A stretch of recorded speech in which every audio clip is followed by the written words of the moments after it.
Hey everyone, it's Craig. And Katya. And you know what we want to tell them about? Hawaii Five-0 is having a sale on pilgrim hats. That's right, and pumpernickel. Pumpernickel bread is so underrated. That's why I choose rye. And that's why I like to go check out my options on patreon.com/Katya and Craig. That's where all the relevant tea is spilled, as it were, and not to mention certain facts that can be used as receipts upon dragging a person, tearing off their wig, going off, snapping. Snatching. Absolutely. Spalding. Oh, Spalding Gray her. Drag her, monologue her. Diane Weist her. Oh my God. Ellen Barkin her to death, hunty. Barbara Hershey. Oh, who Hershey? Who was she? Damn. Find out all that and more on patreon.com/Katya and Craig. Because what do we have there? We got the bonus episodes? We got bonus episodes. We got extra episodes. We got exclusive episodes. We got firewall pay-through non-standard secret episodes. We got movie clubs. We got anti-movie clubs. We got fish and chips. We got haggis. We got deals and deal or no deals. And we got Howie Mandel's OCD pay-per-view comedy hour. That's right. Absolutely. All that and more, plus listen to questions. So listen, go there at patreon.com/Katya and Craig and enjoy yourself. So listen, why don't we get into the episode now? A Russian ballerina stomping on a bureaucrat, a perky suburban housewife who just got into scat. It's whimsically volatile. And then there's Sergeant Pepper, that movie. Oh, I love that movie. Are Tina you a fan has of that? a little dancing in the back at the end. Yeah, isn't that one of the best ends of a film ever? There's like a cavalcade of stars, right? Edgar Winter, Tina Turner, Dame Edna. Dame Edna's in there. Oh, yeah. Wow, go girl. Yeah. Well, because they're Aussies, maybe. Oh, yeah, that's right. Yes, Robert Stigwood would have been pals with them. There's another Robert Stigwood production, Times Square, over there. Actually, he did Tommy as well. Wait, Dame Edna is Australian? Correct. Oh. Yeah, Barry Humphries. Barry Humphries. What do they go? Aussie or something like that? Well, Brian, your favorite Aussie phrase is, "Are you keen? which is usually said like, Do you want to have sex?" Really? I like Doona. I just love my Doona. It keeps me warm at night. Oh, the Doona. What yeah. is the Doona? Doona, it's a comforter. Comforter, correct. Or duvet, as us. A duvet. Duvet, yeah. Oh, duvet. Forgive me. I forget the correct pronunciation. You know, usually we would have done the intro by now, but we were so carried away with the frivolity. So Brian would like to present you with this, with the score from a film I believe that you're quite fond of. Ladies and gentlemen, please, if you wouldn't mind giving a nice hearty and warm welcome to the stage, the complex multi-talents of a woman who needs no introduction, and yet we have decided to give her a very lengthy one. She hails from a place far beyond the galaxy known to Earthlings. She is the penultimate predestined and finally informationally infamous wonderful Miss, star of all the dragoony, loony, toony, entertainment, spectacular TV show programs here on Earth, hitherto and aforementioned RuPaul's Drag Race alumna. Please welcome into your hearts, minds, wallets, and neck rolls, Tammie Brown. Thank you so much for joining us. Thanks, Tammy. Thank you for coming. Thank you. Sorry to talk over you with that thank you. So nice to be here. I just love that intro. That's what is that called? The March? Tootsie's March. Score. Yeah, dun, yeah. Dun, That's dun, right. dun, That's right. It's on when the sidewalk shots, right, and all that. That's right. When she's Shout feeling out to herself. Wendy Ho. Oh, Yeah. feeling sorry. herself, Wendy Ho. Shout out to Wendy Ho because she loves that. We do that all the time. Tootsie. Oh, cool. And if we end up inadvertently talking over each other, I'll just mute one of our channels and Okay. post. But you're the guest, so I'll mute mine. Yeah. That's nice of you. Thank you. My pleasure. Thank you. So we all just came from DragCon this weekend. Yeah. How are you feeling today? Are you recovered? Are you exhausted? What's going on?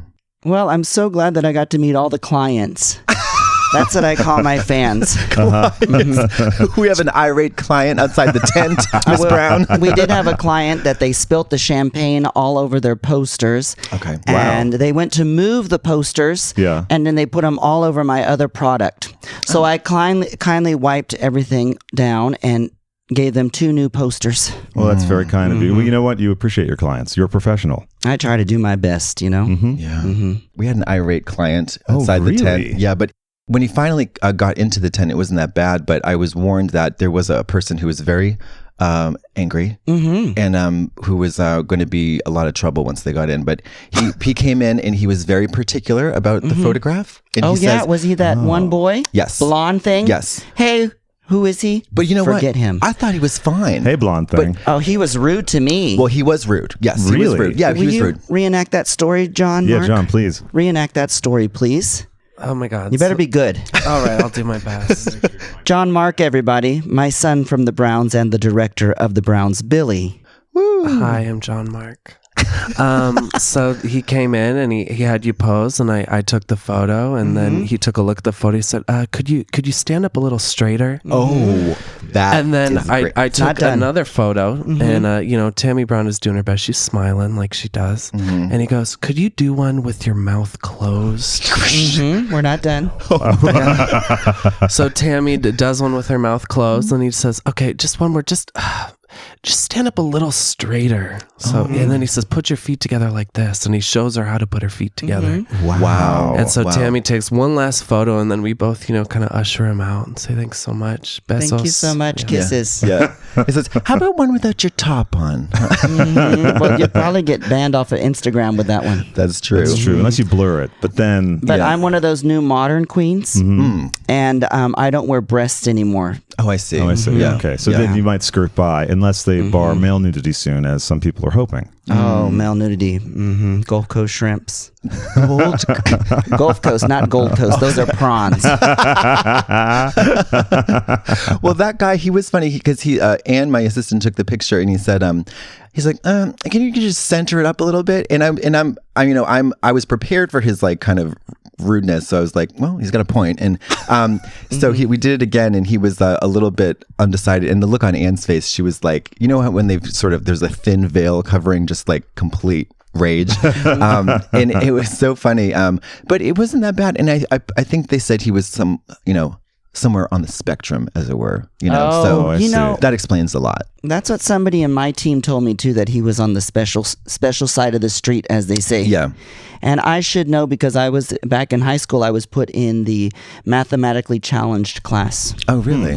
What was that like, the mathematically challenged class? What did it? So I'm thinking of Hairspray when they put The big balls and stuff. Yeah, Right? They have big balls in the big hairspray. balls in I think so. Like yes. a big ball they toss around. Yeah, that's right. They something did. like that. They had the big balls, and they were getting smacked in the face and On all the kinds field. of stuff. Yeah, exactly. Yeah. And it wasn't dodgeball. No, it was just big ball smack 'em. But what was that like? There was a guy, Tyrese, and he taught me how to, if I wanted to bring in any kind of music I liked, all I had to do was take the cassettes and then cover them over and then record the song you like over the like mathematical raps. They had mathematical raps. Oh, everything. You name it. We did the same mathematics stuff every week in there.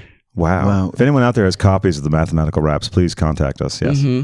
Well, you never heard those? No. Mathematical raps? I don't think so. I will see if we can find one. How are your math skills these days? Well, I do have an accountant. Perfect. Does he rap? And she raps, and I want to tell you that I do pay my taxes too. Hey, listen, that's great. I do too. I'm afraid. I actually just got a tax refund from the state for $1 check for $1. That's a benefit. It is. You're in the clear there. But then a notice from the federal income tax board that I owe about $3,000. Oh, okay. Well, So it all there comes you out go. in the wash. You can I do suppose. that easy. Yeah. That's it. Kick in the bucket. Tammy, how old are you? How old am I? Yeah. Well, I recently saw a Hollywood, what was it? Not a producer. And he told me never again to mention my name. And when he asked me what he's asking me, I need to deliver right then and there. Because I am 38 years old. And I can't wait till I'm 40, I am actually looking forward to being 40 as well. Nice. I'm 37. Benefit. Yeah. And I think when I'm 40, I'm going to learn how to cook. Oh, really? Oh, wow. Yeah. 40 is going to be about cooking and eating. Oh. Yeah. Anything in particular you're thinking about maybe you want to cook? Just food. I mean, and meals and supper, dinner and stuff like that. Supper, dinner, meals. Yeah. Sure, Nice. nothing breakfast or lunch, though. I know I have that covered. Yeah, Yeah. yeah. It's like the evening food stuff that I haven't got my head around. What is your favorite kind of food to eat? I probably like Asian the most. Is probably one of my favorites is Asian. Then I'd probably go with Italian or Mexican. Okay. Italian, Mexican. Do you have any food Yeah. allergies? No food allergies. Not that I know Great. of so much. That's great. Great for traveling. Anything that like, is there any food that you couldn't or wouldn't eat even if somebody was pointing a gun to you? That I couldn't eat? It's probably like excrement. Served in some countries. It's a delicacy Is too. that French? Oh my gosh. Do you cook? Oh, I love to cook, yes. What are some of your favorite dishes to cook? I can do regional food from Mexico, certain parts of Mexico, or I can do country cooking as well. I can do some Asian influence cooking as well. So Asian and country and Mexican. Run the gamut. Should I you like do a fusion vegetables. with that? Yeah, country, Asian, Mexican. I don't try to fuse too much, but I know how to use spices and create my own product from tasting different ones. But I don't like to do that fusion business. Yeah. There's many restaurants here in Los Angeles, California, and around, like that Acapulco's. That one sucks. It's disgusting. Is it? And those, and I hate these like Asian Japanese fusions. Let's get me started because that really does. I don't like it, and it gives me a stomach ache. Yeah, like all that stuff mixed together can really give you a stomach ache. What are your favorite restaurants in LA? Oh, my favorite restaurants in LA. I like Koraku. Where's that? That's it on 2nd and Japanese Town, right? Is that where it's on? And then I like this one. It's called Full House Seafood Restaurant. It's right down there in Chinatown. I like that one a lot. Oh, I also like right over here and is called Los Tacos. Oh yeah, that's a great one. It's By open the 24 Fubar? hours. Yeah. Yes. Yeah. Really good. I've even driven when I lived here all the way from Long Beach just to come up here and eat one afternoon. Wow. And make an excuse to see somebody. You live in Long Beach, right? Right now I'm staying there. I staying rented there, for the month, but okay. I've been on the road so much. Yeah. And then I did transfer to Texas. And I've been in Texas for the past 2 years. Hurricane Harvey survivors. Oh. Wow, Texas. Wow. Where in Texas? I'm on a peninsula called Fulton, Texas, Rockport, Fulton, and then it's an hour north of Corpus Christi. Wow. What prompted this move back? You grew up in Texas, right? I grew up in Texas and in Mexico for the most part. Around. I've even been to Costa Rica then as a child. That's another story. But prompted me, it was living in the city was too much for a while. I've been driving. I felt that as a cabaret artist here is what we can call ourselves. On the local scene, it reached its limits and all this want to look. And it was just too much for me. And I said, I need a break from this. So I moved back there. And it's been nice, but I'm planning on coming back to LA probably next year, I think, because there's so much going on. But I'll keep my residency there and I'll start maybe 2 places at one time. Who knows? It's already like that on my taxes, though. Which you pay, so there's no worries there. Yeah. A lot of, or not a lot of, I should say, some prominent Drag Race alumna who I won't mention by name have not paid their taxes. Really? And that's troubling. Well, that's their problem. Yeah. And you don't want them to come for you because last year, one of the drag racers says she was going to blow up the place. And that's not something we should take lightly. No, not at especially all. with all these white man shooting people around here. Right. Yeah, I had a little drama at DragCon that a former assistant of mine who's been just wild and crazy and sending all kinds of bizarre threatening emails was like showed up at the con and was like wandering around looking for me. Wait, I didn't know that they turned up. Yeah. Oh yeah. But they missed the panel. That's sad. They missed the panel, and then it's like, well, the funny thing is, like, it's not that big of a place, and it's like, why are you going to ask? Just look around. It's like, draw attention to yourself. Yeah. It's like, Jesus There's Christ. maps and guides as well, which I did find a little confusing because there was no "you are here" on the thing. But other than that, I mean, I'm not good with maps anyway. That's so. dangerous. And then security is all like, they were after him, and then all of it, and then like, of course, people got. They didn't know if he was like a threat, if he was armed or whatever. Sure. But it wasn't, and he's not much of a threat. So, but anyways, But it was. you never know. You never know. That's true. Absolutely, you never know. You never know. I mean, somebody can just say they're going to commit suicide all the time and go and blow their mind off in the car sometimes. Yeah. Yeah. Wild. Just wild. So you were on the very first episode of RuPaul's Drag Race before audiences kind of knew about the show or what it was or what could happen after. Can I tell you, I don't want to like blow smoke up your butt at all, but in the whole Drag Race pantheon of girls, you're my favorite one. Really? Yeah. This is true. You said this many a time. Yeah, because in terms of the uniqueness factor, I think that you and your character are like on a planet of its own, of your own, on Planet Tammie.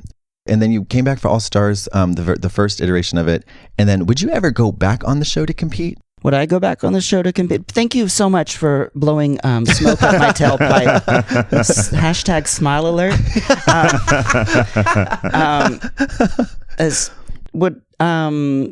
On season 1, we were actually on VH1 as well. Oh, wow. Really? Mm-hmm. We were the second night it was showed on VH1. Wow. And then would I go back on the show? Of course, but it'll be on my terms as usual. Yeah. You know what I'm saying? Am I looking forward to it? The stress and everything? By no means. It's a lot of stress. Yeah. I mean, for the record. But you know what? I got some corrections to tell to Michelle Visage, for sure. I have a lot because I'm always taking notes when I watch the show. But, RuPaul's Drag Race, I'll be there for all the RuPaul's Drag Cons, and they should know how hard I work. That's just a line from Mommy Dearest. Well, you're quite a film fan. I like films. So we mentioned a couple films already. And so there's Mommy Dearest. We talked about Tommy, Sgt. Pepper, Tootsie, of course. And I know that What's Love Got to Do with It was a big film for you. Yes, it's a big film. What's Love Got to Do was inspiring. That's when the light came on for me as an entertainer. Okay. I really thought it was so fun. I liked the portrayal of, it was the hook, line, and sink for me in the movie was the Proud Mary. Oh, sure. The Proud Mary really got me going. That was the big deal. And then I just could relate with Tina Turner, and I just liked, there was an energy that I liked, and I was like, yeah, I want to be an entertainer. This is what I want to do. Right. I was like 14 or whatever. So from then on, people asked me what I did when they always ask you in drag. Back in the days, I was a little queen, and I say Tina Turner. And what was the first steps to becoming an entertainer? What was the first performance situation you found yourself in? I'd already been doing that before entertaining. Okay. Entertaining in the classroom. If we had something in the classroom, my sister and I would entertain together. I've been an entertainer with my parents, had so many peoples in the house all the time. And so we knew how to entertain that way. I'm good at hospitality and entertainment that way. But always naturally entertaining, thinking about it. I had this feeling of wanting to be like a jazz performer or something like that. So it was something natural. Yeah. But with the movie, it just came on. And then after that, and we'd have lip sync contests. That's what they called it, record mime contest. Okay. And I joined up in the seventh grade and 8th grade. I joined up to do the lip sync contest in my junior high, and I would lip sync to Tina Turner songs, or I would take the cassettes and have them play them, and I would lip sync at the school dances.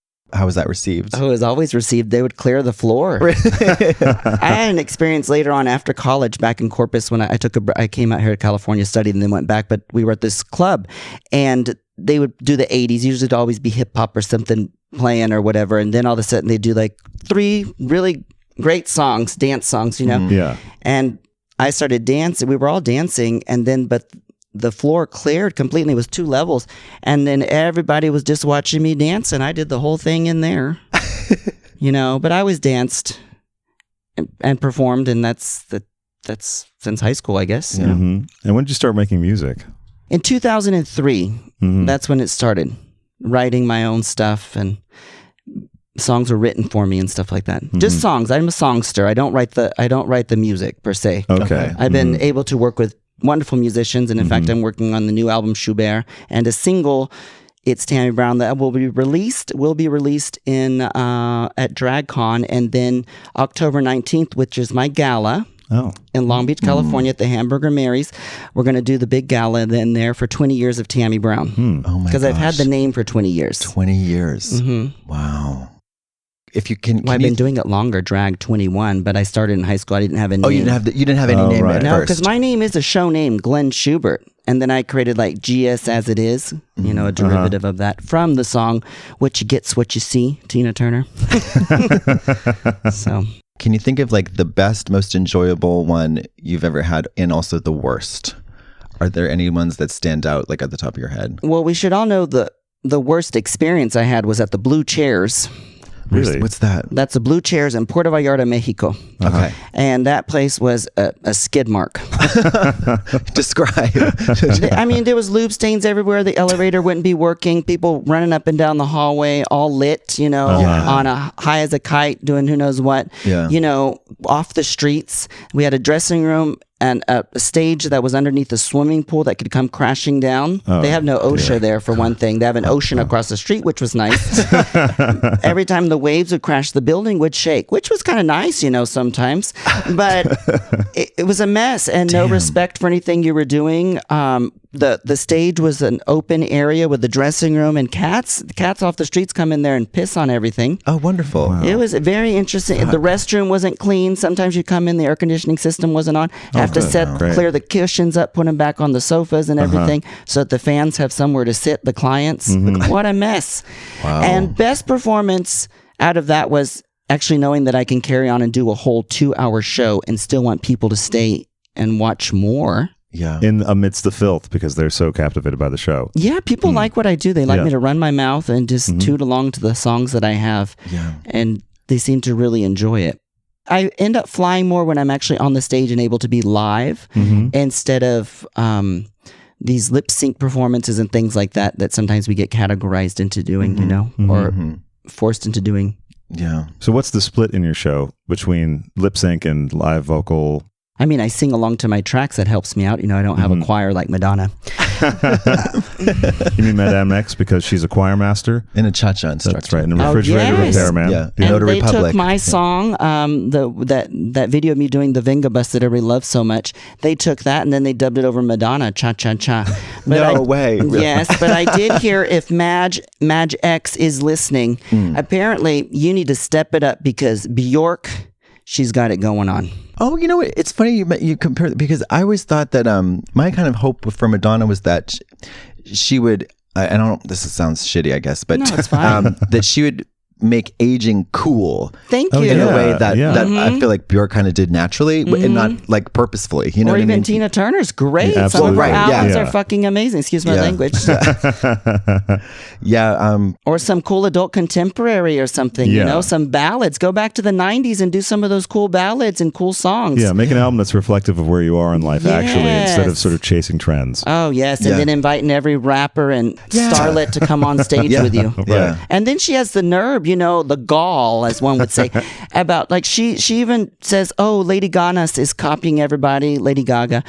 That's her nickname, Ganas. But she's copying this and that, and everybody's copying her. And yeah, it's like, Mary, sit down. What the fuck you been doing? Well, I've seen her do the Acid Queen, Tina Turner from the Tommy the Who before. Right. Okay, shake your wig, sister. Yeah, right. And Michelle Visage too. Michelle Visage tried to sue Michelle Visage. Really? RuPaul's Drag Race History 101. That's right. Let's read. What did she sue her for? Try to sue her for? Madonna said that Michelle Visage or the group they were in was taking her look.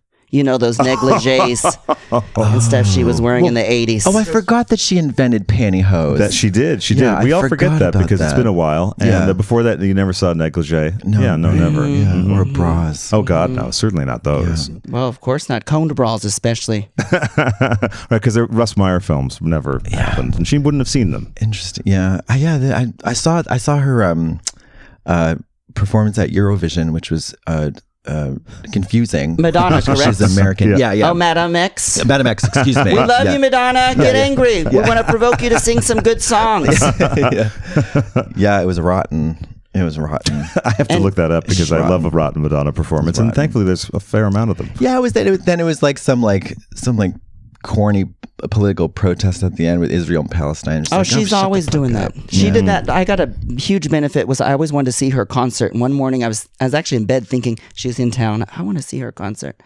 And I looked at my scroll, and anyways, I chant Buddhism, and my scroll was open. I lifted open the box it was in. But within an hour, a friend called me, say, hey, you want to go see Madonna tonight? So we go to the concert. Yeah. Great tickets and all. And then she gets mad because Bushy Jr. was in the office, the one that does the paintings now. Oh, sure.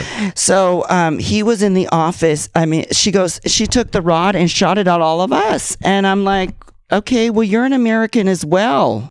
You're responsible for this, so don't be pointing the rod at me and us, your audience. Bitch. Well, that's disgraceful. It always seemed to me that her political criticisms and outbursts are always like extremely like late and Slightly confused. Yeah, because it's like just like, yeah, no shit, Mary. I don't know, like it, whatever. She didn't. It is what it is. She didn't just. But that one about the blow up the White House and whatnot that was said. Right. She didn't. She had said something else. They did editing on that as well, though. Just let's set the. If anybody's out there listening that is hating her because of that speech and Hillary and Benghazi and all that, I just want to let you know it was about editing. So. And speaking of editing, what you had said about RuPaul's Drag Race, that you didn't care for the negativity and all of that aspect of it. Now, what do you think of the editing of the show and how it presents people? Well, I actually said your father fucked Marlena Dietrich, not my father, but that's fine. It led to something good. Sure. I probably was saying Tootsie Lou or something, Pooter Scooter or something like that somewhere. That was also editing walking into the room, Tootsie Lou. Just want to let you know that too. They do a lot of editing and stuff, and I know it's changed in season 1. Yeah. Because season 1 there wasn't that sort of editing, and I think that the show has changed a lot. Everybody seems to be a look horse, which is a term in Hollywood where people come in dressed up. They slide through the film in their garments and stuff and buy their looks. A clothes horse, right? Clothes horse. Yeah. So people don't know what that is. Can you explain what a clothes horse is? Oh, yeah, sure. So if I can pronounce it, clothes horse is sort of someone who's always wearing an outfit. They're never sort of just in t-shirts and jeans or something like that. And so someone who's known for a full and lustrous wardrobe, I think, would be called a clothes horse. Yeah. Especially with Gloria Swanson and what they were doing with her at Paramount. Sure, yeah. You'd never be seen out of like these grand costumes in that era in as movies, well. Especially, yeah. And then I was watching a documentary about movies and how a lot of actresses would slide through in movies, or they just glam people up and push them through the film dressed up, no real plot or anything. And RuPaul's Drag Race is very much that. And I would say black exploitation. Really? Oh, yes. And they don't they haven't done anything to address the situation that's going on with the black girls, with our sister queens, that they get attacked. They get attacked. Death threats and everything. Death threats. Yeah. They get called the N-word. They also come on to my live Wednesday nights when I do them on Instagram, 8 p.m. Central Time. But they come on there and bombard you too, like a flash mob of negativity too. Really? But they'll say the N-word or try to, but the girls they feel the heat. The girls, yeah, well, there's sure. a major race problem, and they don't do anything about it, and they don't address it. I know that it has been addressed to Mama Rue, and which is a shout out to her in my song Lip Sync Suicide Theron, who's a producer who hasn't arranged a video made properly. Thank you very much. The song is popular. Been featured on Billboard.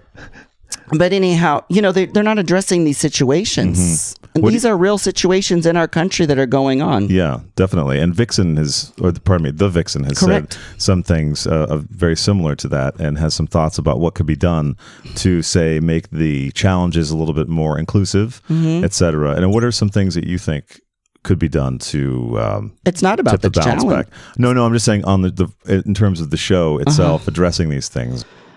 I think that there should be public service announcements about these situations that are going on. Supposedly, I heard too that RuPaul was eliminated back in the 1996, 1997, 98 when he had a show on VH1, very similar to the format, how it's marketed and everything, to this, that it was called the Black Drag Queen channel, VH1, and that's why they let her go. Really? An associate from World of Wonder told me this years ago. Wow. Because I was a big fan of that show, and I knew Michelle Wonderful Visage. show. Yeah. It was good. Yeah, it really was. And she had big stars and everything. But so this stuff is going on, and it is going on, and like Bob the Drag Queen, for example, she came up to me and started unloading stuff or for her feelings and things, and people have been racist and really, and if Bob's our queen and she's feeling this way, there's a problem. You know what I mean? Is, yeah. I guess it's really bad on Facebook too. I'm not on Facebook, but that seems to be the where the cesspool is really concentrated. And I remember I don't know if it was Delta or one of the alumni had told me like a tip. So it was like, okay, here's the tip, and this is something you really want to. If you don't, follow any of my other advice, this is the one. Never go on the Drag Race Facebook page. Isn't it our page? Yeah. Oh, the RuPaul's Drag Race official Facebook page. Oh, okay. And I was like, okay, of course. And I went on it, and then and the comments were like, oh my God, it was like evil. And Facebook is not doing anything about it. Just as they're just taking their little statistics and knowing where they can market this stuff and slinging it around like they did our presidency and Russia and everything else. And you know what? Shame on Facebook. Well, and Facebook is also doing a lot of things where they're sort of like deleting posts that are somewhat sexual, or even if they're sort of interpreted as being sexual or slightly provocative. But yet with the racist stuff, there doesn't seem to be much. Yeah. Yeah, it's wild. I deleted my Facebook a little while ago, a couple years ago, and it's been great ever since. It's just a lot of bullshit, a lot of gross, stupid. It just looks like spam to me. Yeah, like it just looks like spam. Even the layout actually. It all looks like spam. I don't know. It needs a reboot. But they honestly, like, they're bad. It's the fleecing of America and the globe, of the planet. They know what's going on, and they can do more, and they don't do anything. And we put up with that as human beings. Right, because when they copped to the stuff with the election and the fake news and all that, they just sort of said, yeah, we did that, and we sure are sorry. Yeah, you're sorry? And that was it. There wasn't any kind of, we're going to make sure in the future that we're not going to do anything like this. Okay, corporate trash. No, you said you watch the show still and take notes, so you're still a fan of the show. What, RuPaul's Drag Race? Yeah. No, sometimes I'll watch because like Mayhem Miller was on. Yeah. I watch that. Or I'll be somewhere, but I stopped watching once she was eliminated. Okay. And then All Stars, I think I watched the last one that I watched the Trixie's season. Yeah, I watched a bit of that. The one before, yeah. I watched a bit of that, and then, but I don't watch TV per se. I'm more I like to study and things. I watch YouTube and study about indigenous culture or study about other artists. I study other directors and Hollywood history and things like that. Sure. That are beneficial to my career, and I do read the news and stuff like that. Yeah. So. But I don't really watch per se all these reality shows. I try to stay away from those Ryan Murphy films because they're sooty.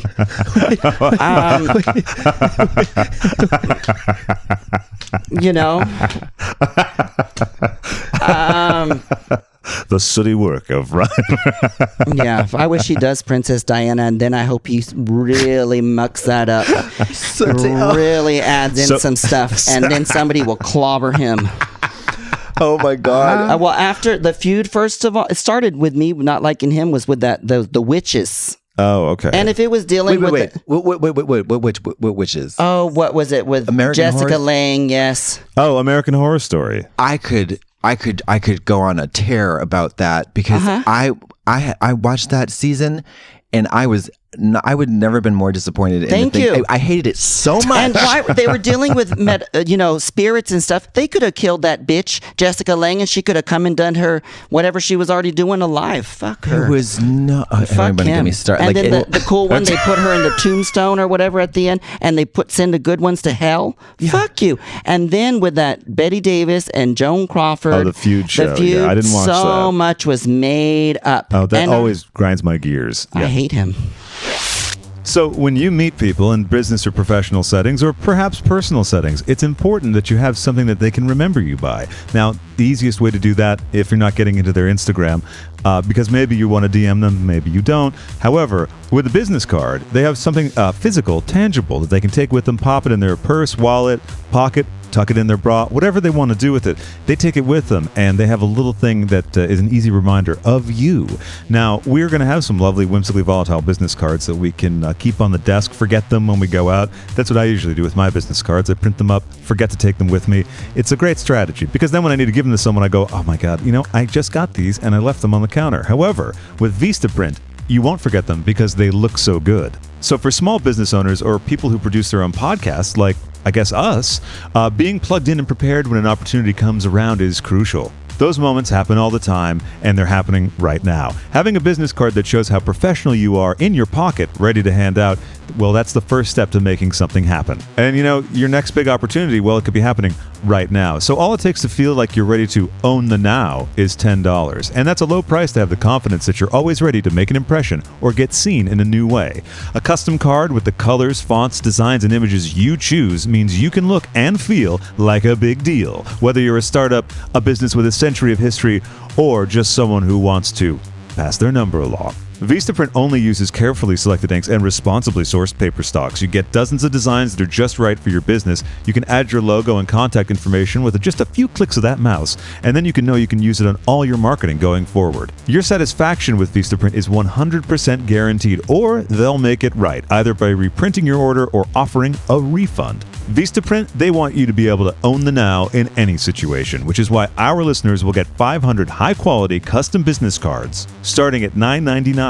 Just go to Vistaprint.com/WV. That's Vistaprint.com/WV. Vistaprint.com/WV. Hey, every guy. Well, hello.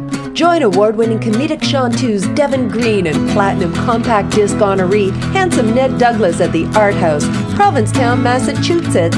We play songs you never wanted to hear that way. August 3rd, 5th, and 6th only. VIP ticket holders will receive our new book, Everyone Fuck Off.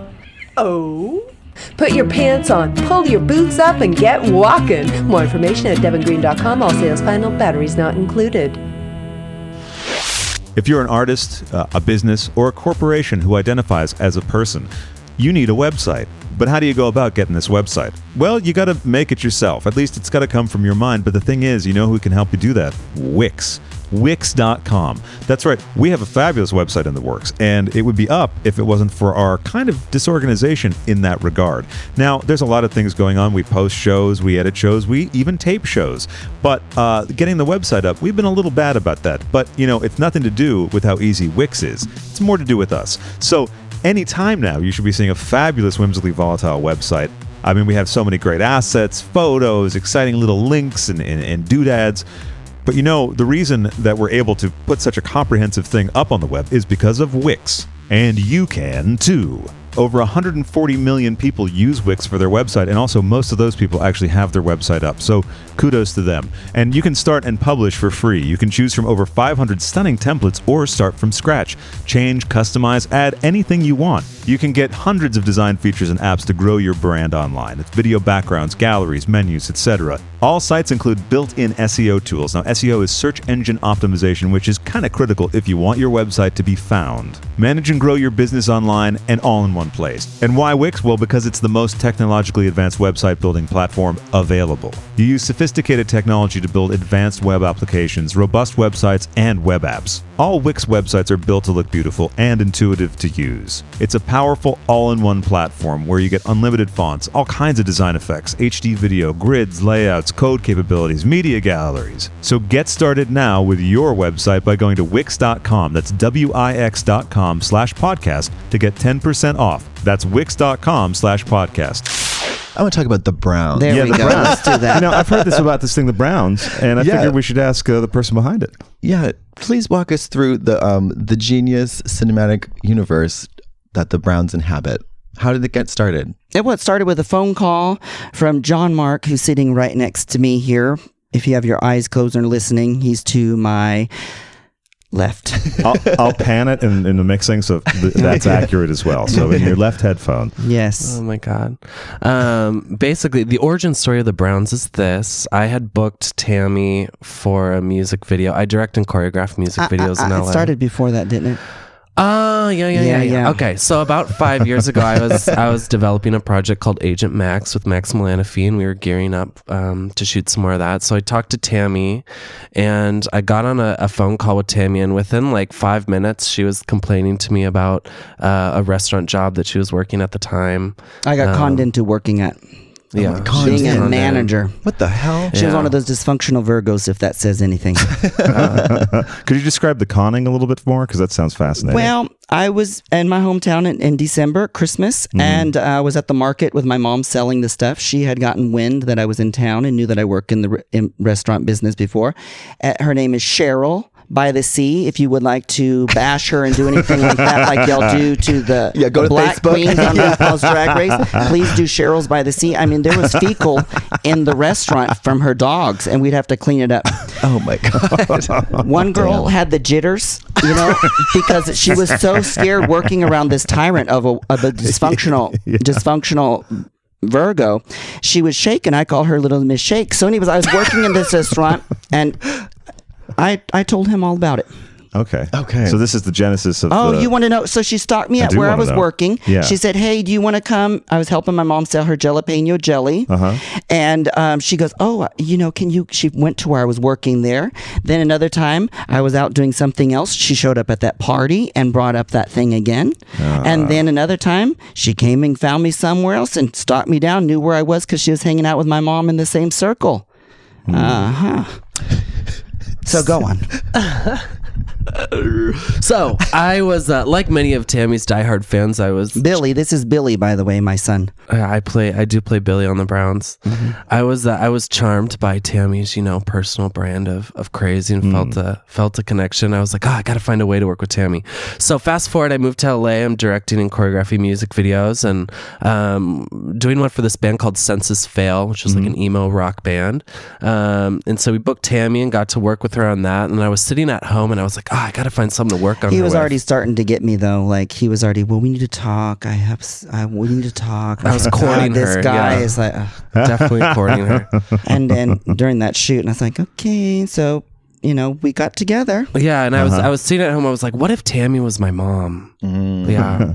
And then for me, growing up in the 90s and watching like Step by Step with Suzanne Summers and the Cosby Show, I wanted to make something that just kind of subverted all those tropes of like the American family and just make something really queer and something a little dark, but something very Tammie Brown. So we got together and we made the first season. And I said, first of all, we have to bring in one of my good friends. Kelly Mantles. Top-notch actress Kelly Mantles. Or as referred to earlier, Kelly Mantis. Kelly Mantis, correct. Sheila. She's like a great actor. She really is. Oh, she's a real legit. She's a legit actor. Yeah. Yes. And she even had a one hit single called "Satellite Baby." Look it up. Way back early on in the early 60s. You said what? No. She wasn't born then. But her talent, her talents, an evergreen. Evergreen. Yes, very nice. And you guys are on season 3 now. Season 3, and also I don't know if we don't have a problem with age or anything. We have characters. Different ages. We want to point that out. Oh, right, because you had your son at age 3? No, 19. 19. Oh, okay. But like we have Dad. Okay. And in this new season, and in the last season, we had Donnie in Puerto Vallarta. So yeah, we love age diversity. We love we try to tackle universal themes. So even taking some of those universal themes that you see in those family sitcoms and being like, okay, how do we make this really queer? We kind of basically for each season we build an outline and then we let Tammie just like dance in it. Run my mouth practically. Sometimes I have to dance because the other ones are doing what they got to do, and I'm okay with sharing the stage. How generous of you. It's an equitable collaboration. Yeah.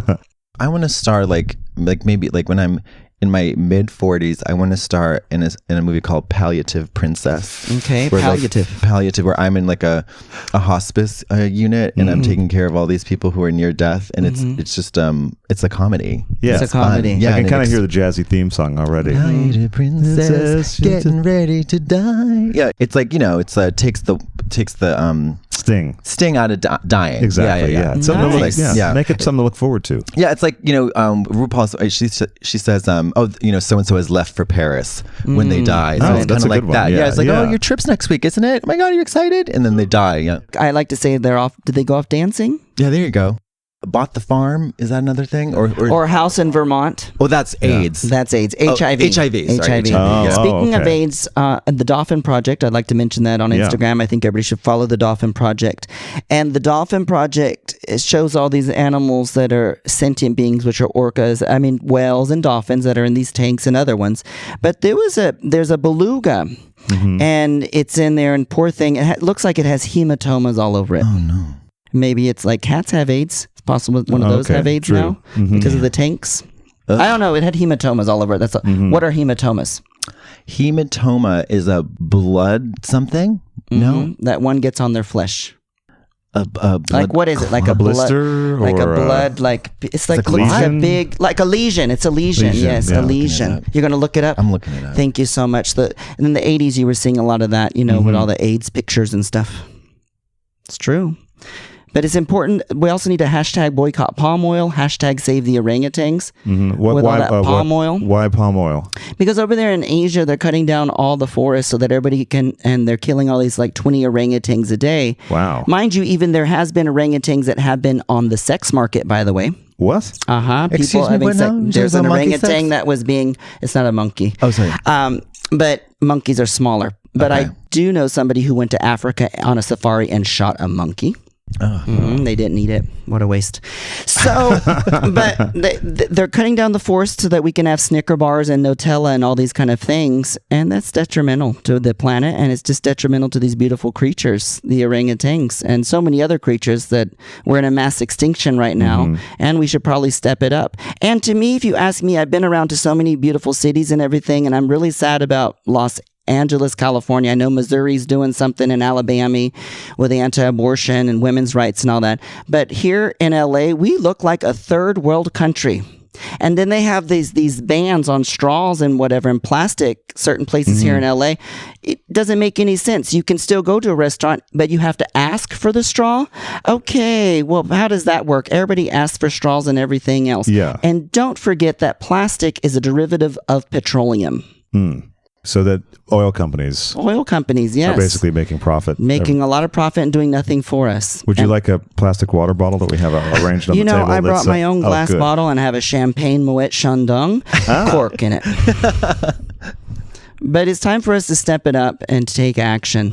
What are some things people could do to begin to take action? Just small things that would make it less daunting of a thing for people.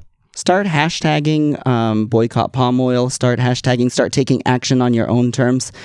Getting out there, stop using straws. Demand paper straws or other things. Demand that this big tax cut, for example, that we got, underneath writing, they're going to go up to Alaska and they're going to drill for oil. And 2025, and then they're gonna repay off this tax cut. That our wonderful Teaster, the president, that T for jokester, tickle, because he wanted a term of endearments or whatever, right? He wanted like Mr. T. But number 45, as my aunt calls him. I'd actually prefer Mr. T as the president. Mr. I me would too. too. I think you do love the bang up jewelry. job. Oh, love the absolutely. jewelry. Much more tasteful. Yeah. Much more, and I'm sure he'd probably at least bring in some soul food or something to eat in the White House instead of cheap hamburgers. Oh my gosh. Oh, But that apparently, picture. a lot of people do that anyways. But you would think, why don't they cook in the house some Americana or a regional food, right? Right. This is America. They could get, some good chefs, maybe. And he can treat everybody to one of his wonderful chefs from one of his Trump towers or something, right. or hotels or whatnot. What the hell are we doing? That fabulous chocolate cake we've heard so much about. Have them whip some of that up for the people. Zucca cake. I didn't think much of the Zucca cake over there in Vienna, Austria, though. Really? Tammy, if you had to live for the rest of your life in a foreign country, and money is no object, where would you choose to live? Well, it's going to be Mexico. Mexico? Okay. I like Mexico. Okay. Whereabouts in Mexico would you think? I'll probably have a house in the state of Nayarit, probably. Okay. And then, be able to travel all around and do what I like there. It's such a great country. What do you like to do It's there? beautiful. I like to eat. I like to see things, learn the culture. I like to shop and see all the diverse things they have to offer. Every state has its own culture, own tapestry, own embroidery, own food. And there's so much history, rich history, real American history. I mean, they know why they have an eagle. We have an eagle on the quarter, and we don't even know it comes from the Iroquois Nation. I didn't know that. I didn't know that Well, either. here you go. History 101 with Tammie Brown. Woke. You're really into the history of everything, right? I was reading an article where they were asking you about your performance to Walk on the Wild Side because it was kind of an unorthodox choice, etc. And then you were talking at great length about Candy Darling and Andy Warhol, and you have some feelings about Warhol. Warhol is not very nice. He's not very nice. He used and abused people, and it served him right, as my grandmother said, that Geraldo Rivera got punched in the nose, But yeah, he led people on, used and abused people. Candy Darling probably got cancer because of her breast implants, Holly Woodlawn, God rest her soul, who I did get to meet several times. Oh, wow. Take a walk on the wild side. Shaved her legs along the way, and then he was a she. That's right, because for those who don't know, all the characters in the song are actual factory superstars. Factory superstars, correct. And legendary drag queens and entertainers. But she was more on the trans side.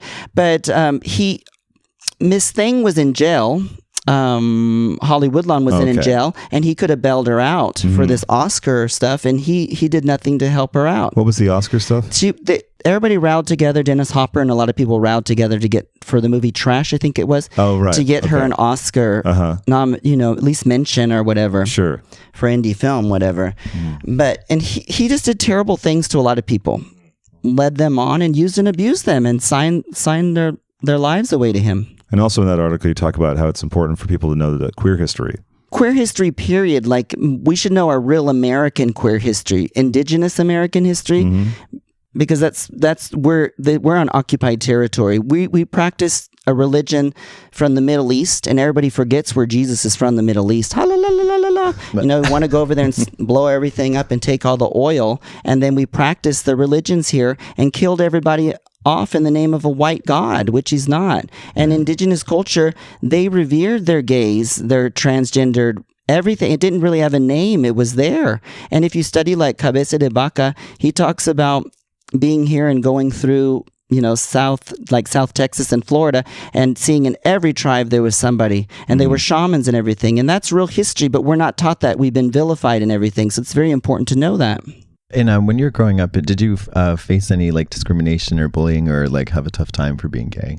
Well, as what does Jinx Monsoon say? Water off a duck's back. Okay. I lived, and I said, okay, in high school, I dressed the way it was the 90s. I would buy, there was a store called Godzooks, and I'd go in there and buy those real loud club clothes. I loved them. And I would wear all the time new Doc Martens, or there was some platforms. I wanted some Bowie style platforms, or Kiss if you want to rock. Anyways, I'm a big Kiss fan, so certainly. I wanted some platforms, and I wore them. They were from the Wild Pair, and Skechers at the time were much more different. They were like disco scooter shoes with thick, soles, right?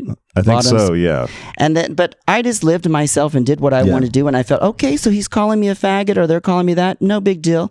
One side, I had protection, and then the other side, there was that, but I paid no heed to it. I was like, whatever, okay, fine. But I would prepare myself, like if I go out to look my best, my undergarments, if they find me dead in a ditch, I want to look my best, I was always conscious, like, of Big Brother, like PAL or Big Brother program and stuff. Oh, okay. They do these advertisements on the news or on TV, like, be a big brother and help out. I would never do that, because I thought, oh, that queer, he's gonna molest the kids. So there was always that. I was always smart. I knew there was always those things, but I didn't worry about that. You just keep going. And then later on, like in high school too, they asked me to be on student council, and they asked me to participate and do all these things because they saw my worth, but I had those problems, but it wasn't as big. I've always been protected. Yeah, that's great. Did you like school? Did you like being a student? I liked high school. I thought it was a fantasy world. Really? What about it was so fantastical? Because you go in there and it's a fantasy. It's a game. I mean, you go in there and you live like this. It's not real life. Home life is different. Then you go in there and it's a fantasy, its own little city, its own little development, its own little orbit going on in there. And who plays what, Yeah. And that was fun. And I could tell, like, oh, that person there, this is just a stepping block hanging out with this one, or this one, these people are a little odd. It's kind of, they're cool, but they're a little odd. I could always tell my way around stuff, you know. Did you get along with people? Oh, lots of people. Yeah. I was nominated for most popular, most fashionable, and most funny. Oh my gosh. Didn't make them either, but that's okay. But it's an honor to be nominated, right? As we all And hear. I went to my prom in drag. I fought for it. I wrote a letter to the ACLU, and they just sent me a proof letter telling my principal that if he didn't let me in, and that they were going to be out there picketing. I showed him that, and bam. And I had a great supporter from a philanthropist in the city, Miss Sil Frost. She's still around, but she's out. She's not here anymore. You know what I mean? But sure. She's in her 90s, which is cool. But she would go out to bat for me. It was great. I mean, I liked high school. It was fun. I had my Crown Victoria. They wouldn't buy me a new car, so we got a Crown Victoria. We called her Screaming Tina, the Queen of the Road. What color was the car? She was kind of like a tan, a mute color. a flesh white color, so to speak, what peach, whatever. Sure. A white man. White man's flesh. What's your favorite movie? Do you have one? If you had to pick one movie, what's your favorite movie? Right now, I'm going to say my favorite movie is What's Love Got to Do with It? Okay. And I want to pitch that for the musical that's coming out in November. Oh, there's a musical. The Tina musical, Well, it's coming right? to the United States. It's already been out. Yeah, the Tina Turner musical. That's right, yeah. Oh, wow. It's been on the West End. And Okay. Yeah. And in Germany now.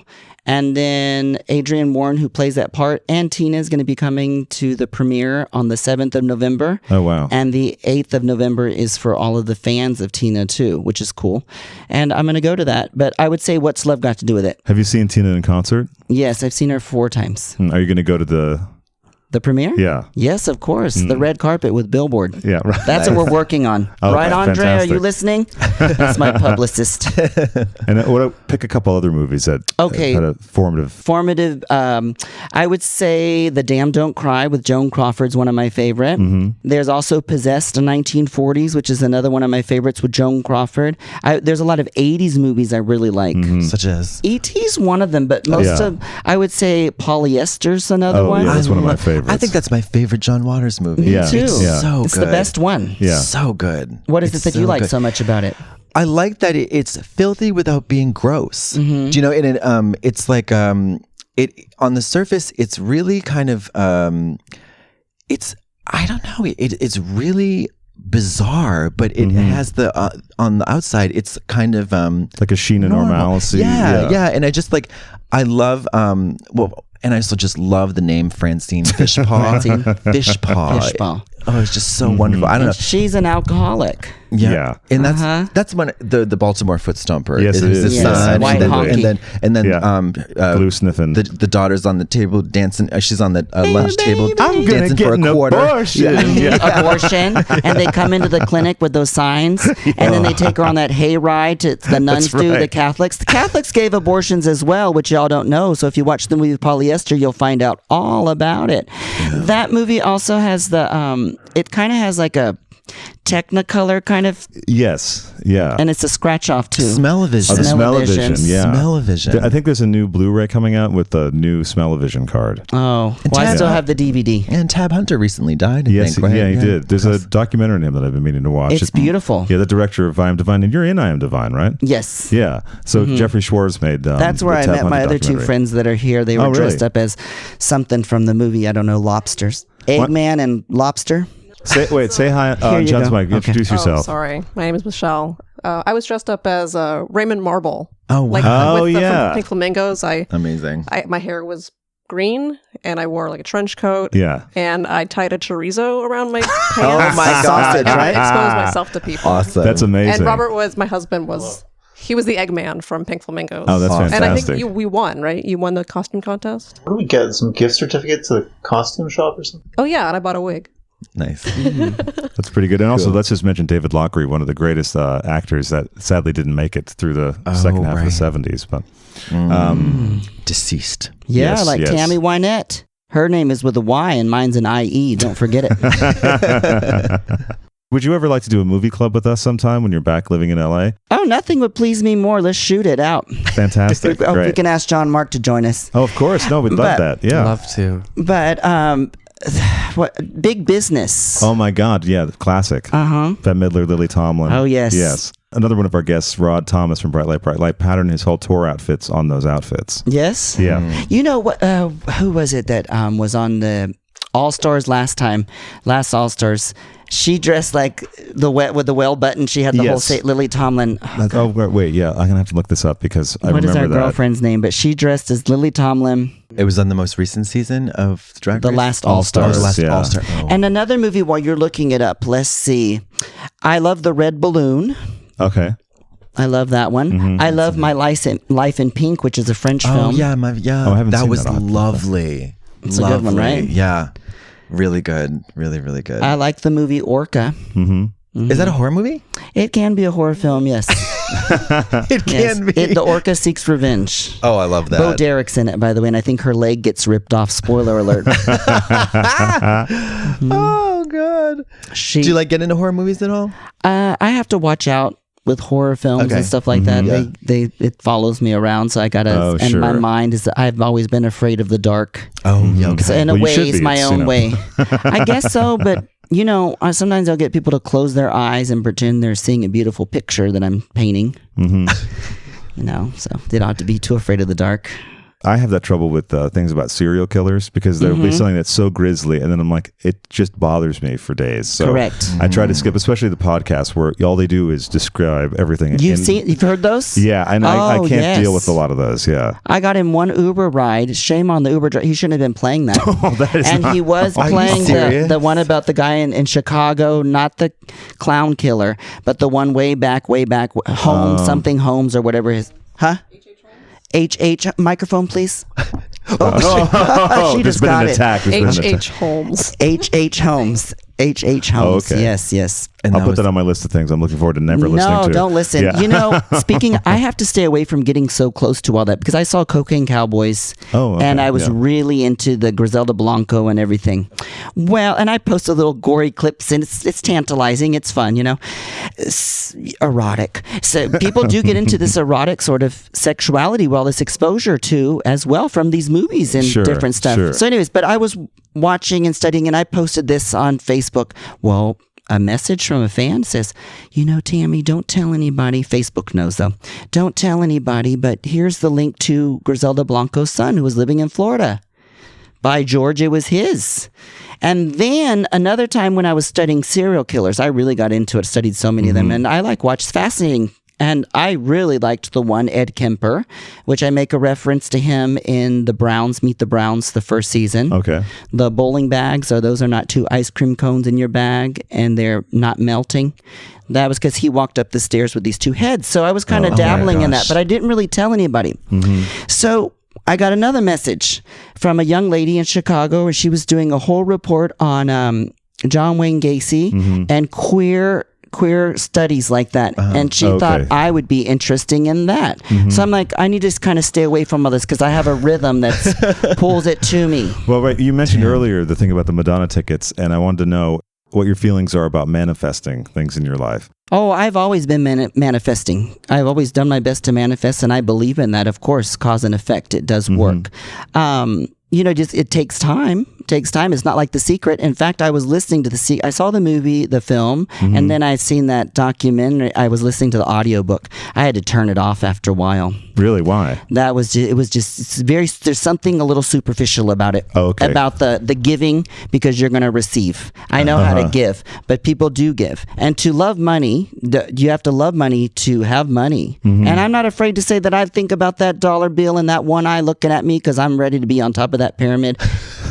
And I have no problem with that. So I do visualize and you do manifest. And I believe that I'm manifesting right now to be with the 2 of you right now. And John Scott, I keep calling him John Scott, but John Mark. And I have another friend in here. And then another 2 friends, and I think that's, We didn't hear from Justin. Would you like to say hello just real quickly? No, you've refused. He just wanted to sit in. Okay. Well, he waved. He waved at us. So imagine that in your minds, in the radio theater. Radio theater. Oh, and I wanted to ask you about being on the Surreal Life with Tammy Faye.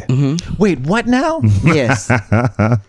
Within 3 months of coming to Hollywood to pursue my drag queen career, I was already on TV. They did a fast turnaround on that edit for that show, by the way, because we filmed it just a few weeks before, or maybe a month, and then it was already on TV. I think that November or December. Wow! What the hell was that like? It was. I walked on. I knew she was going to be there, and the signing of Raja was there, and Jules from Long Beach, and a plethora of other queens. Shout out to Jules. I just walked on and I had my Polaroid camera because I had a Polaroid collection at the time. I don't do it now. It's just outrageous for what it is and it's changed the format. But I had the whole collection and I went in there to do a photo with her and I said, may I take a Polaroid with you? And she said, that little redhead back there, sure. And I came up and took a picture with her and and I met her a second time. And she's a very nice person. Really, and she's a good person. I don't think she was really bad or just because she worked in the Christian organization. You got to make your money do that and to look what she does. That's what she does. Her son also, what's her son's name? Billy Bakker or something.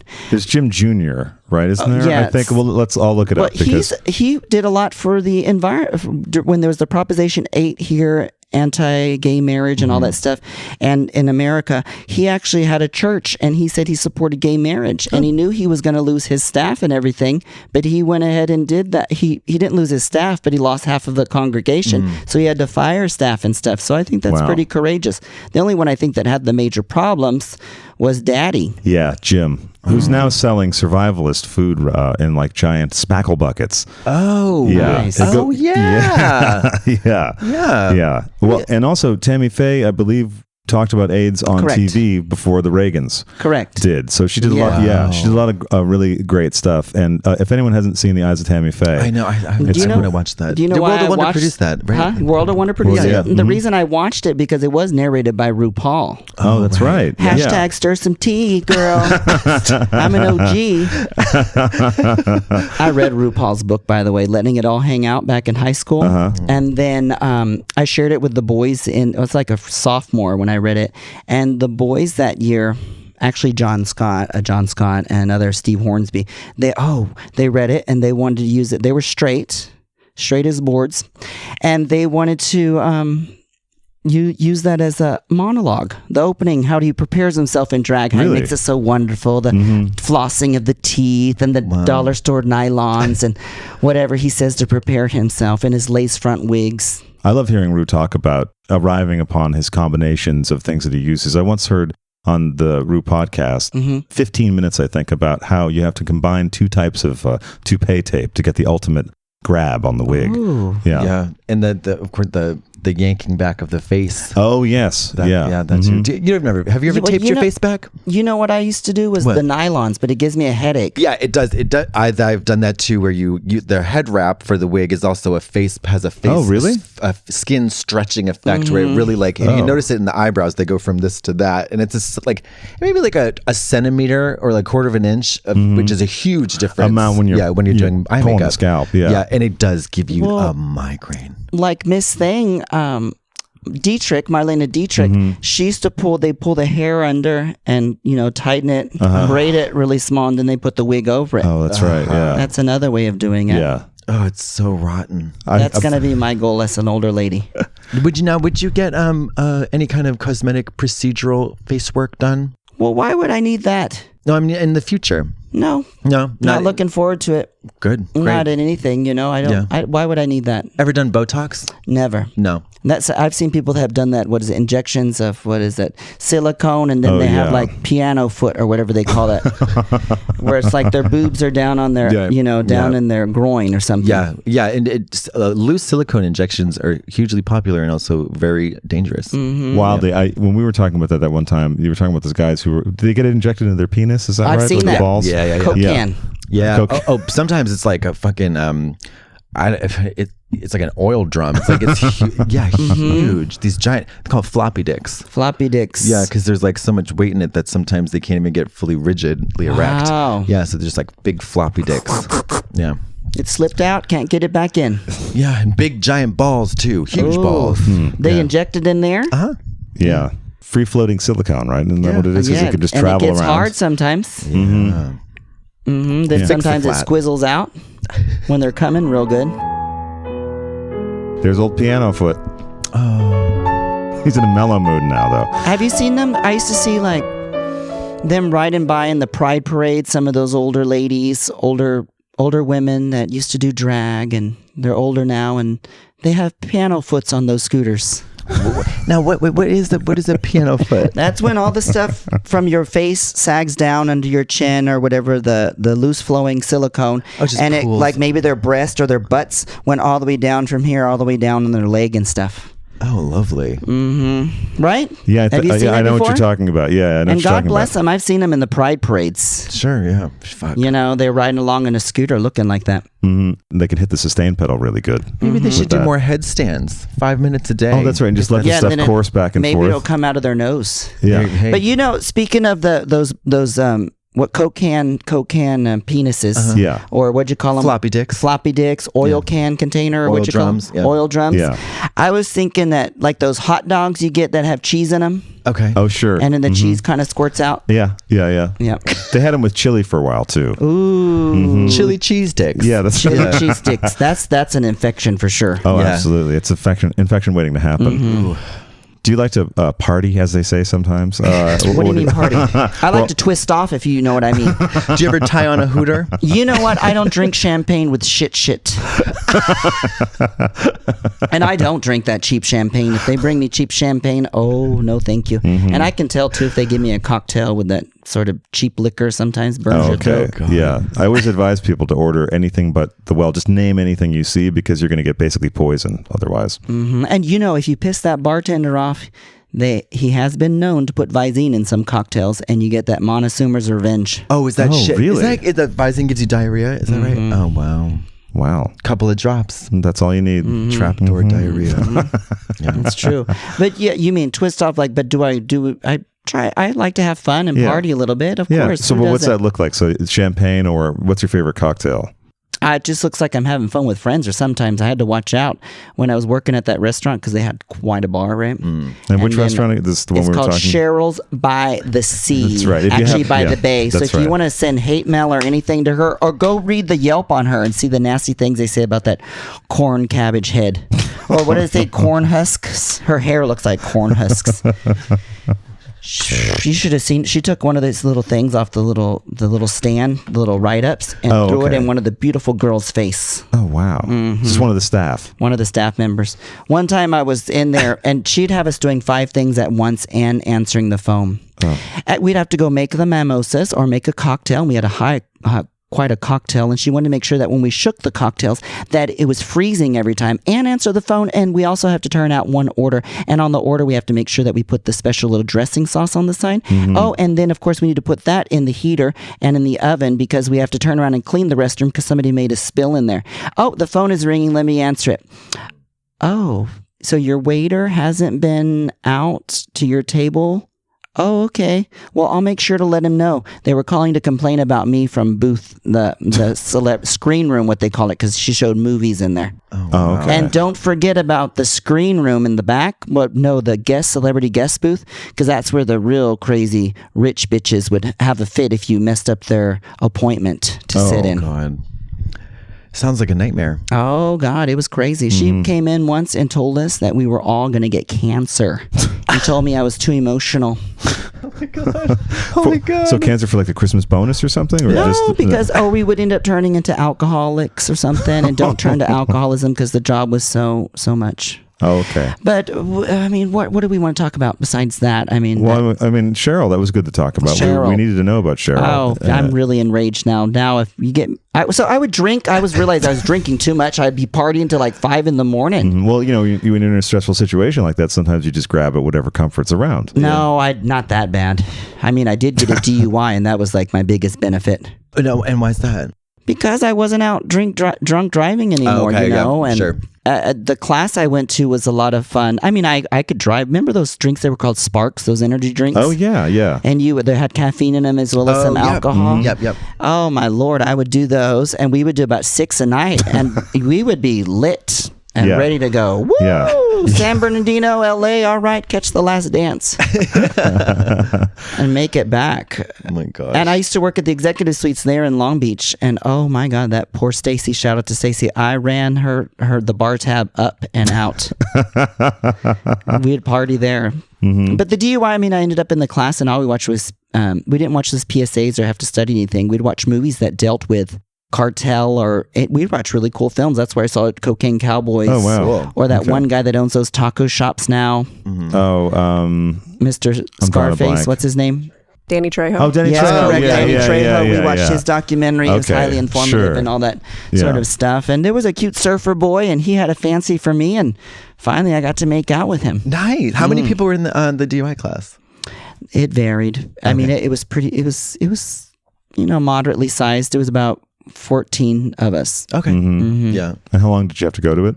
I went for about 3 months, and I could walk from my house, which was nice. Oh, that's and great. All kinds of stuff like that. But I still have nightmares that my Jimmy the Jeep beep beep honk honk, let's go to the next drag show, that I'm on the freeway and I'm in the back seat and it's going 100 miles an hour. You ever have those anxiety dreams about your car? Yeah, well, sometimes. I don't have a car presently, but old cars. And that was the car that you had the DUI on? Yes, Jimmy the Jeep. Grand Jeep Cherokee. Now, was that also a flesh-colored car, or was that... No, that was a silver. He was silver. What about romance in your life, Tammy? I know Romance. you don't have to talk about it if it's too personal, but do you have a boyfriend, husband? What I find out is romance to me is a love story. Okay. In my mind. Okay. But am I dating anybody? No, I don't really have time for dating, No. And then, sometimes you meet people and it doesn't work out so much. But True. I still have hope because hope floats.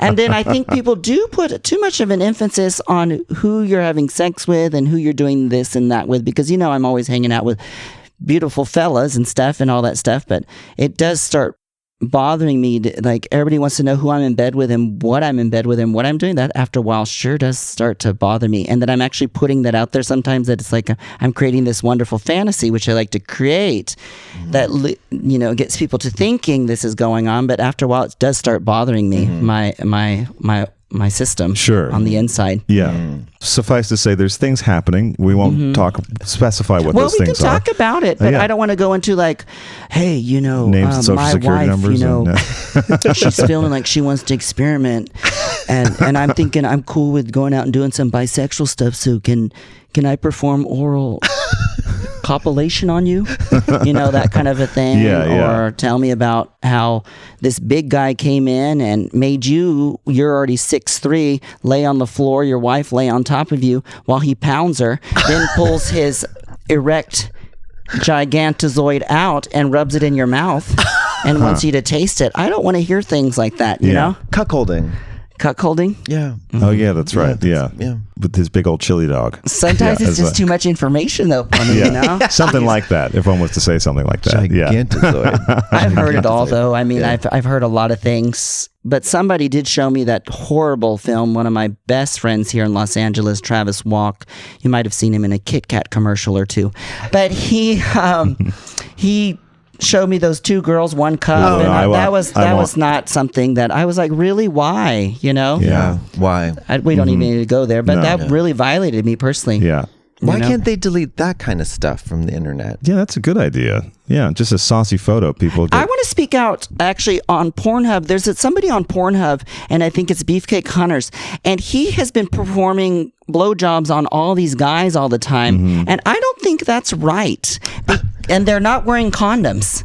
Wait, what's not right about it? Well, he's blowing thousands of guys. So like a lot human at once, papillomavirus. Oh, okay. That's what I'm talking about. Because Gotcha. women get it, men get it, and these are straight guys going out there too. And I know women get it up inside their hashtag for women here, hashtag me too. They get it inside. You can get it in your colon. Sure. You can get it in your throat and everywhere else. I mean, there's a problem, isn't it? Well, sure. Right. So he goes out, and the premise is that he's going to blow as many guys as possible. He does blow them all the time on that show, because I sometimes will tune into that Pornhub. Oh, sure. You know, you got to lose some stress up, well, we all like to do our research, right? That's a little bit of research. At living a little. Yeah.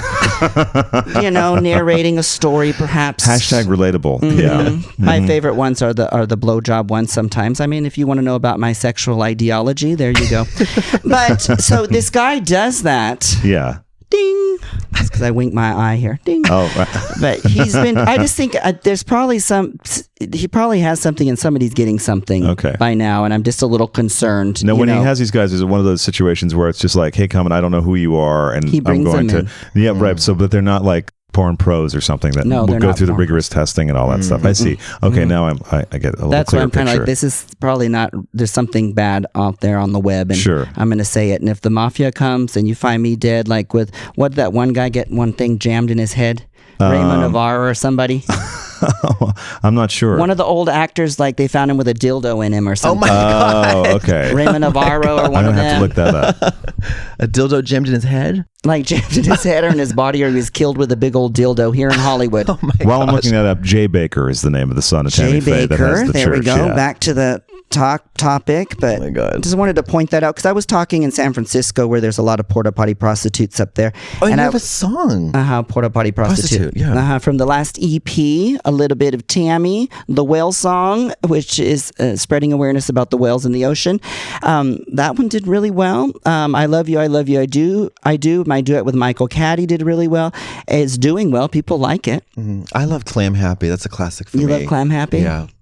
That's Happy one of the fun clam. ones. Oh, yes, I am. Yeah. I put that in my review that I'll be doing in P-Town, Provincetown, Massachusetts. Oh, have you done P-Town before? You enjoy that kind of like residency? This will be my first residency. Oh, wow. Okay, this cool. summer, all summer long, and the rent is high. Oh, it was very expensive out in P-Town. Stupid. Very expensive. It's hard to. It's actually hard to. It can be difficult to even break even there, or to make a profit. Yeah, because the rent is so much. Sure, no, that makes sense. A lot of sense. performers that I know who do the summer there, they have jobs during the day.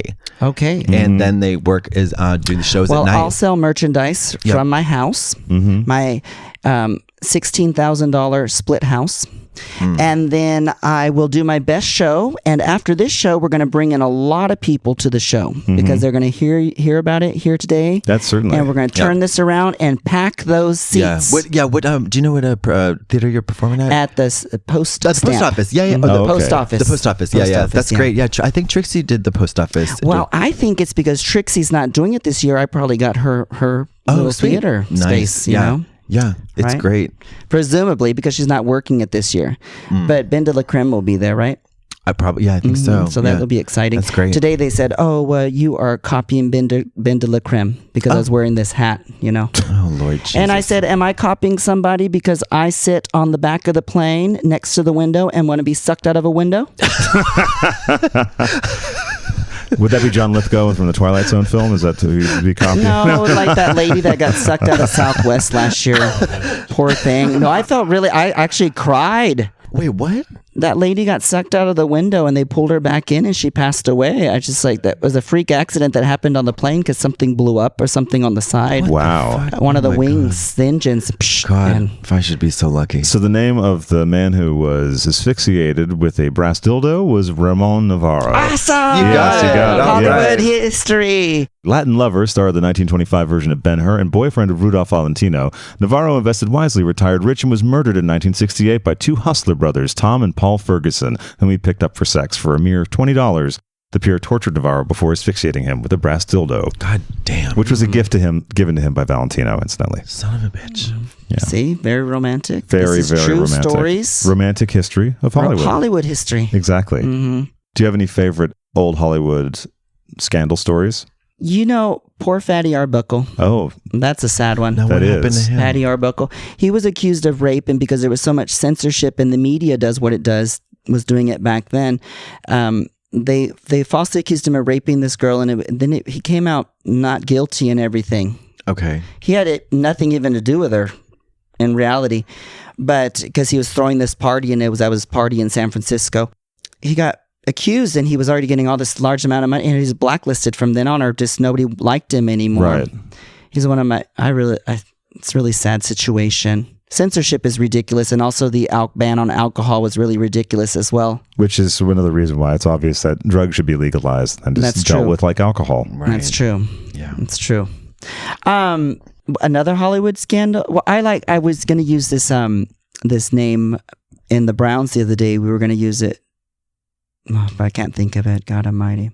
Anyhow, maybe we can guess along. it. I don't know. We won't. Viola Dana. Viola Dana. Who's that? She's an actress from Hollywood, and she used to date a stunt double man. And they used to fly down Hollywood Boulevard, and they would see people. And remember those days with the compacts are made out of metal and whatnot, little lipstick container. They'd see somebody down there, let's just say maybe Swanson, and they would throw something down at them from the plane over Hollywood Boulevard because he was a stunt double person.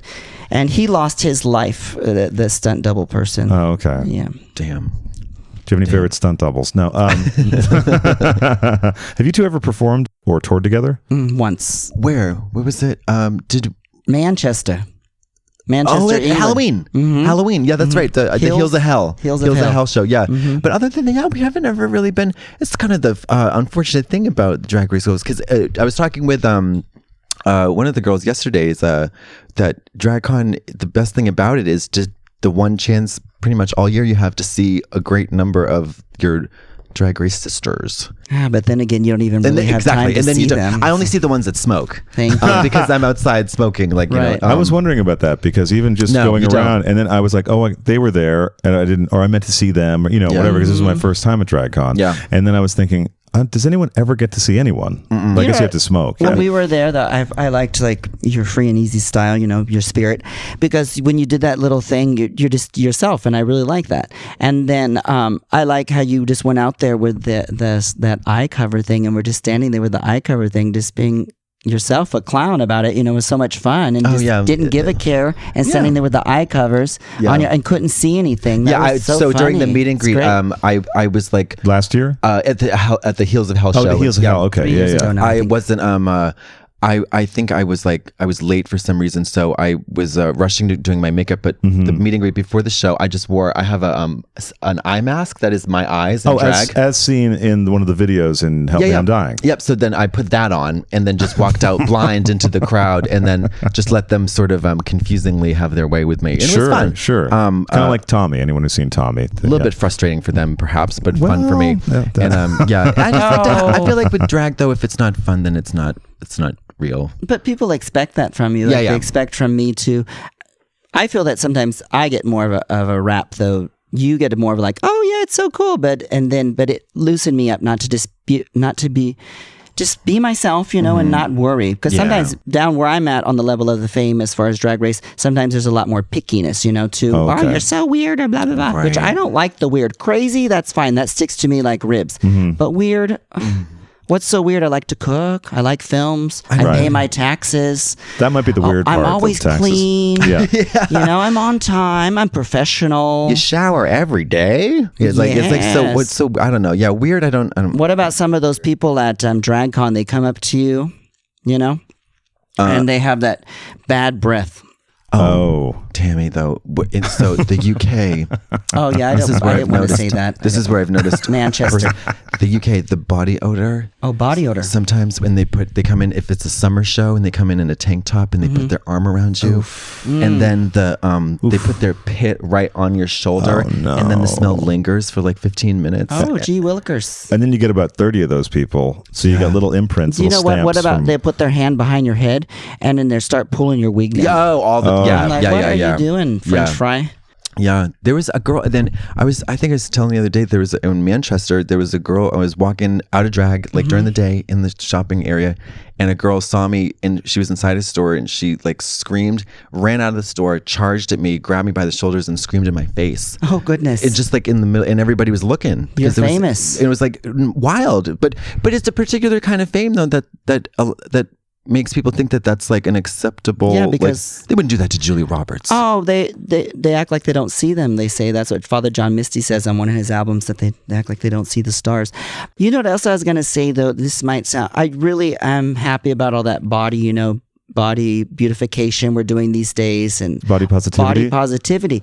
And thank God for that, because some of these people, they come by and they smile at you, or their teeth, their teeth is like one of those old vampires or something, and you said, oh God. Sometimes if you watch older films, you're like, wow, teeth whitening really changed everything, didn't it? Oh my God. But you know what though? I like I prefer an what's the word? Distinguished set of teeth. Yes. Like I like that. I don't know. There's you look at the movies in the 80s or the 90s where they didn't have like the uniform Hollywood grill, like just like a white porcelain like tablets. It's been around for a while though. Because Tina got veneer since the 60s and stuff. A lot of people were doing that. It's always been going on that. Sure, different transformations. Sure, like Bowie got the new teeth, in like 82 or something like that. Yeah, okay, or like right around Let's Dance. Yeah. He had some kind of gnarled choppers that were very nicotine stained. I wish I was watching a movie where like the lead had like not perfect teeth, and I can't remember what it was, and I was like, oh God, by today's standards, those teeth seem like brown chiclets. It's just like, I don't know. Is there any particular fan interaction that stands out to you as being the most strange or wild. I don't know. Well, I like when they come up to me and they'll be like, "We hear you smell good." I've gotten that in states, not far from home. I'll get that. I get the opposite. Yeah. They're like, "I can't believe you smell good." Really? Yeah. Oh. I got it yesterday 1,000,000 times. I've had people. I said it to you a couple times. Yeah. That Puerto Vallarta show, when I was doing that one too, I was performing. Someone yells out, "Can I touch your hair?" Can you touch my hair? No, you can't touch my hair. This is okay. So I was performing my song Geisha Geisha from the album Hot Skunk Sorrios Calientes, and I was singing it, and you got to focus. And he comes up, and while I'm in the ballad, it's a ballad, a rock ballad, he comes in and is touching my hair from this. Oh no! Touching my hair. And another time, another fella, I said, okay, I see him darting up the aisleway, comes right, still at the Blue Chairs Resort, darting right up the alleyway. He's all buff, It's a Canadian, and he comes up and he I don't have problems with Canadians. I just want to shout out Canadians. So he comes up and he sits on the stage, on this chair that's on the stage, this big kind of queen lawn chair thing. He comes and sits on it, and I'm like, okay, so what are you, a stripper? I knew who he was. I had met him the night before, someone in the hotel, and he was up there just sitting on my stage. That's very interesting. Damn. Yeah, just wanted a closer seat or something. The gall. No security at the Blue Chairs. None. No security. Oh damn. No security. Just lube stains and railing that was weak, right? Weak railing and loop stains. Wish there was a camera rolling, because I would have John Mark show you all how I would get around the railings, because I was scared those railings could fall at any time at the Blue Chairs. Upstairs, way up high, it has this rooftop view. Oh, they have a stage upstairs, mind you, and it's they put the stage, and the stage, it's up high, so it's in the back. They have a back room. Well, the stage is level with the windows now, since they moved it so high, and there's no railing. You could just fly through the windows, 12 whatever stories down, 15, 16 stories. Love that. And upstairs, they have this Statue of Liberty on one side with this round spiral staircase. Well, it's rusted off some of the stairs. And then the railing. So what would I do? To the railing, you can look over, So how would I pose myself? Tammy would kind of like squat like this to look over the railing. Like that. I'd squat, pull like a chair position. If you do that one more time, I can take a photo so the listeners can actually see. We did what show we're the talking loop about. stains in the Browns, though, season 2. Oh, okay. We showed the loop stains. Could you wanna reenact pose that one more time? So that's a railing right there. So, yeah, Michelle, if you could put your arm out to serve as the railing. So that's the railing. Okay, it looks like a trust exercise that we're doing here, but perfect. Thank you. Nice deep squat. Like the chair in yoga. Yeah. Oh, yes, exactly. Okay. Wanted to make sure I was grounded in case that railing goes off. Let it go. Sure. Yeah. Can't be too careful. Horror films, though, if you want horror films, I will say that I really like Stephen King stuff, though. Same here. And I like Silver Bullet. I love Silver Bullet. And I've ripped the soundtrack off the opening. It was the summer of something and da da da, and I just it has this beautiful melody and stuff, and then you hear the last full moon of that spring came a little more than a month before school let out for summer vacation.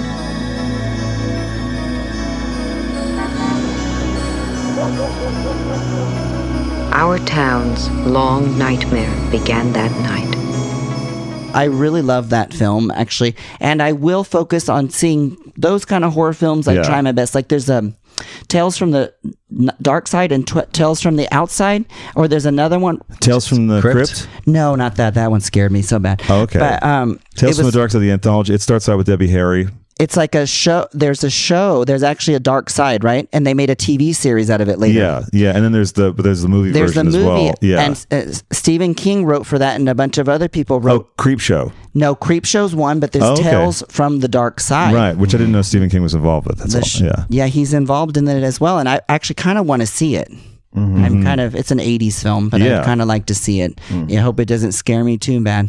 Well, I think it starts off with Debbie Harry as a witch who's preparing a child to be cooked. Yeah. That's like the bridge thing throughout the whole film. Yeah. Yep. She's telling him the stories. That's right. Yeah. She's like, so while the oven's heating up, I'll tell you a few of these stories. Nice. Debbie Harry as in Blondie? Yes, she's great. Okay, she's just so so the great. kids, Maria. Yeah, exactly. You want to see her? 1,000,001 candlelights. And then in that video they have that gun and the little bullet going through. Yeah. I wonder how controversial that'd be this day, though. That would be unreleasable now, I imagine. Yeah. Why don't you just sit on the corner of the bed and look at Peter Pan? That's actually, you guessed my evening plans. So that's What is that new thing they're doing where they dress up now like cosplay? And some people like pretend, some couples, that they're little boy, little one, and somebody pretends to be Michael Jackson, and they do all that kind of stuff. Oh my God. You've heard about that? Have you read about it? No. Well, you got to get to doing some reading. So this is that internet research, Brian. That I like the internet. Well, because everything's creating new fetishes, you know. Sure, that's true. Sure. Yeah.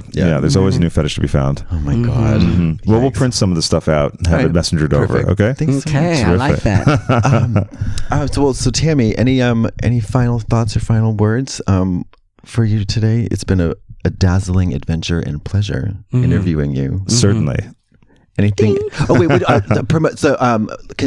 are we promoting? I'm glad you asked again, because I was going to say, no matter how scary it might be about selling the place out, I'm going to sell it out. Oh yeah. At P-Town, so Provincetown, Massachusetts, this summer. I have a whole residency and the Post Office Cabaret.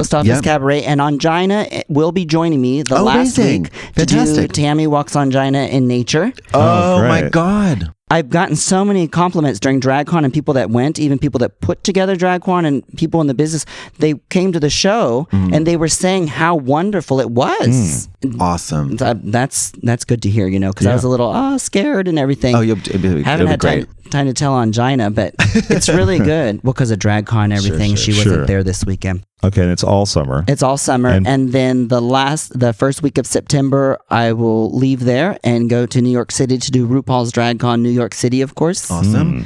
And the Browns comes out in 2 weeks from June 6th. Oh, June 6th for the Browns. Awesome. Great. Season That's 3. even faster, huh? Is that 2 weeks already? Well, we've been saying 2 weeks for a few days. So. Well, there you go. That's true. That's on Tammy's Instagram, and you can look it up, #The Brown Show. And usually we post like one a day until they all come out, and then we do a compilation on Tammy's YouTube channel. Great. It's Tammie Brown, which I have some films on there. Of course, you should check them out, and some music videos with older content, such as Clam Happy. Yes. Right. Whatever's not on there, but there's a bunch of other songs. And people can find you on social media at what handle? Planet Tammy, which is my Instagram, and that's my Grand Slam. Okay. And then I do have TammieBrown.net, which is my webpage. But it's funny, it's like web pages these days. But anyhow, then we also have the Facebook and the YouTube channel. It's Tammie Brown. I also have a Patreon. Great. Love the Patreon. Yeah. Planet Tammy Patreon. Awesome. And more stuff to come. I'm working on the album Shubert, so stay tuned for that. Nice. And the Tina Turner musical and my gala, October 19th. That's right. Save the dates. We already sent out private invitations for Save the Dates. So we also are ready to go with that. And that's at Hamburger Mary's in Long Beach? Long Beach. That's right. Because they have a wonderful stage. Oh, it's so fabulous. I love that. Yeah, we did a gig down there last year, and it is incredible. The stage is amazing. It was a jazz club. That's why it's built like that. It's an old style, like when you see the lounges and everybody's down there dancing. It's fantastic. Oh, I'll have to go out it's there fantastic. sometime. Yeah. It's awesome. Maybe for the gala. Yes, please. Yes, that'd be great. Well, it's been lovely having you on. Thank you for joining us, and thank you everyone else for joining us. Yeah. All right. See you later. Oh, and any song that you'd like to close out with from anyone? We should what about mine?